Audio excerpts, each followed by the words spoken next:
తండ్రి కుమార పరిశుద్ధాత్మకు మహిమ కలుగునుగాక.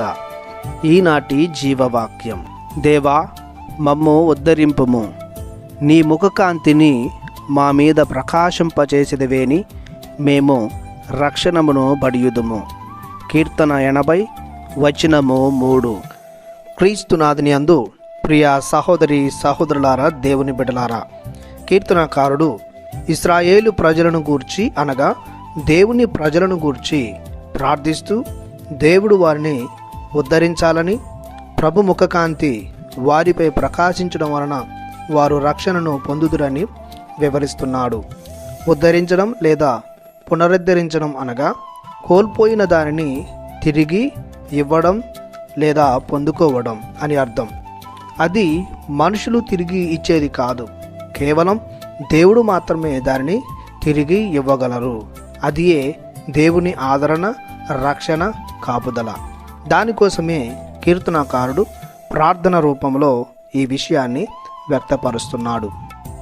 ఇంకా దేవుని ముఖకాంతి వారిపై పడితే వారు రక్షింపబడతారని కూడా ప్రార్థిస్తున్నారు.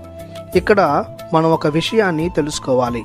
కీర్తనకారుడు వారి ఉన్న పరిస్థితుల్లో ఈ ప్రార్థనను చేసినప్పటికీ, దేవుని కాపుదల కోసం మరియు దేవుని యొక్క రక్షణ కోసం ప్రార్థించినప్పటికీ, ఈనాడు మనం ఈ వచనంని లోతుగా ధ్యానించడం ద్వారా ఒక సత్యాన్ని మనం తెలుసుకుంటాము.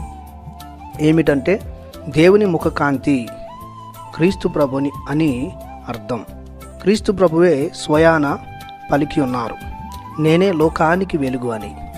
దేవుని ముఖం నుండి ప్రసరించే కాంతి లేదా వెలుగు క్రీస్తు ప్రభువే. యేసు అనగా లోక రక్షకుడు అని అర్థం.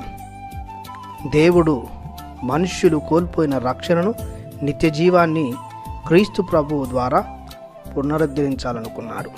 ఇది కేవలం ఇజ్రాయేలు ప్రజలకే కాదు, సమస్త లోకానికి అవసరమైనటువంటి రక్షణ. జీవం కలిగిన ప్రతి జీవికి క్రీస్తు అందించు రక్షణ ఎంతో అవసరం. రక్షణను పొందుకోవాలంటే క్రీస్తును అంగీకరించాలి, విశ్వసించాలి, తిరుసభలో సభ్యులం అవుతూ జ్ఞానస్నానాన్ని స్వీకరించాలి. ఇంకా చాలామంది ప్రజలు ఈ సత్యాన్ని గ్రహించక ప్రభు రక్షణను కోల్పోతున్నారు. పాపంలోనే, చీకటిలోనే, అజ్ఞానంలోనే కనుమరుగవుతున్నారు. అందుకే కీర్తనకారుడు ఇలాంటి మనస్తత్వం కలిగిన వారి కోసం ప్రార్థిస్తున్నాడు. మనం కూడా మన దేవుని ద్వారా ఉద్ధరింపబడాలని, దేవుని ముఖకాంతి అయిన క్రీస్తు ప్రభుని ద్వారా రక్షింపబడాలని కోరుకుంటూ, ఇంకా దేవుని రక్షణకు అయోగ్యులుగా ఉన్న వారి కోసం, వారి మారు మనసు కోసం ప్రార్థించుదాము. మా రక్షణ కారణభూతుడవైన ఓ దేవా, మీకు మా వందనం, మీకు మా స్తోత్రం. మాకు రక్షణను ఇచ్చు నిమిత్తము, మమ్ములను ఉద్ధరించు నిమిత్తము నీ కుమారుని మాకు రక్షకుడిగా ఇచ్చితిరి.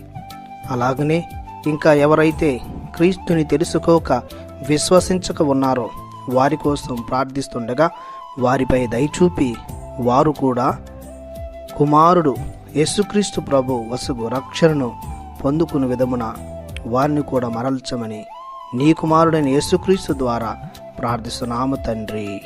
ఆమేన్. దేవుడు మిమ్ము దీవించునుగాక.